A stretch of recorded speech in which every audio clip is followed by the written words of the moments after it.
Keir Starmer is having another lacklustre week of vague reassurances and uninspiring leadership. We've had a sort of muted response to the tractors, to the farmers in Whitehall. So how has Starmer responded to this?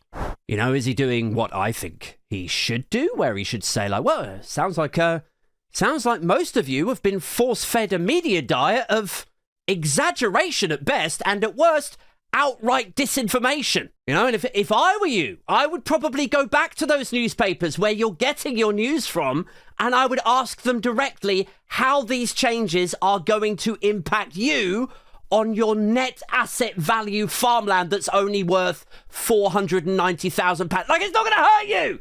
Like, why are you even here on this protest? Why are you holding a placard that's talking about 5G and chemtrails? What is wrong with you? Is what he should be asking or saying to these people. You know, why are you so het up with your tiny tin pot farm over there that produces like 100 eggs a week and sells them to this little farm shop? I mean, really, anyone that's telling you that you're going to be in scope of these inheritance tax changes, I would say that could generously be described as a miscommunication of some sort. So, sounds like a you problem. I'd go and clarify if I were you. Off you fuck. But has he said that? No.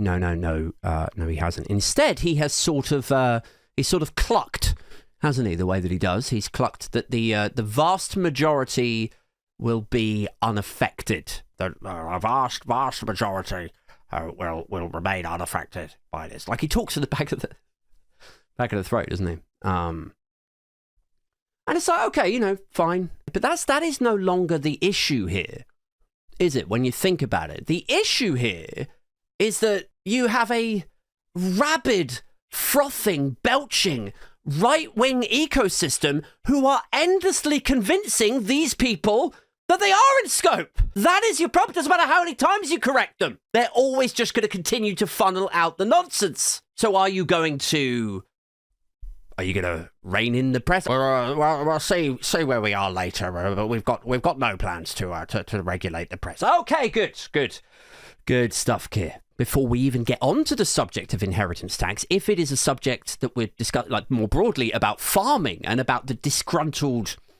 grievances of farmers, you know, of course you've got Brexit's effect on the farming industry. Okay, could we talk about Brexit maybe? You know, seems like all the farmers are really angry at you. Maybe you could talk about Brexit and that impact. Any chance of that? Any chance of broaching Brexit? No. We'll see where we are a bit further down the line. But no. For now, we've got no plans to discuss Brexit. Oh, good. Like, how could it be this hard for him to bat away criticism when the cheerleaders that this group of people, this march, this protest movement have got, the cheerleaders that they have up front and centre are what? It's like fucking Nigel Farage, who woven in like Brexit into their life and decimated their livelihoods.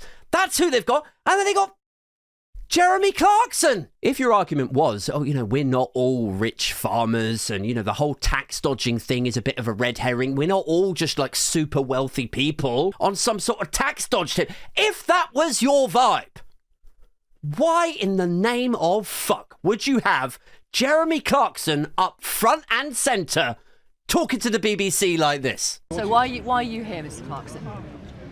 Well, because I'm here to support farmers. Right. Are you angry? It's difficult to be angry on somebody else's behalf. That's like being... Yes, no, I'm not angry on someone else's behalf. Right. So it's not about you. It's not about your farm and the fact that you bought a farm to avoid inheritance tax. Classic BBC there. Classic. Oh, yeah. It's not the fact that I bought a farm to avoid inheritance tax. The fact. You told the Sunday Times in 2021 that's why you bought it. These people. Do you see what I mean, though? Like, if you were Keir Starmer, right, all you would have to do is say, well, you know what? Brexit was Farage's call, wasn't it? And here's the stats, here's the studies, here's the paperwork, and it shows with all of these pie charts and bar graphs, it shows demonstrably what he's done to these farmers' livelihoods. Equally, if we pan over here, it's Jeremy Clarkson. Oh, okay, good. Well, Clarkson punched his own producer in the face. I mean, like, yeah, I don't know why you're listening to these clowns. So there was also a meeting with President Xi Jinping. I think I'm saying that broadly correctly. From China. They were at the G20 summit. And everyone was like, oh, how did you get on here? How did you get on with President Xi of China? You know, did you talk to him about spying?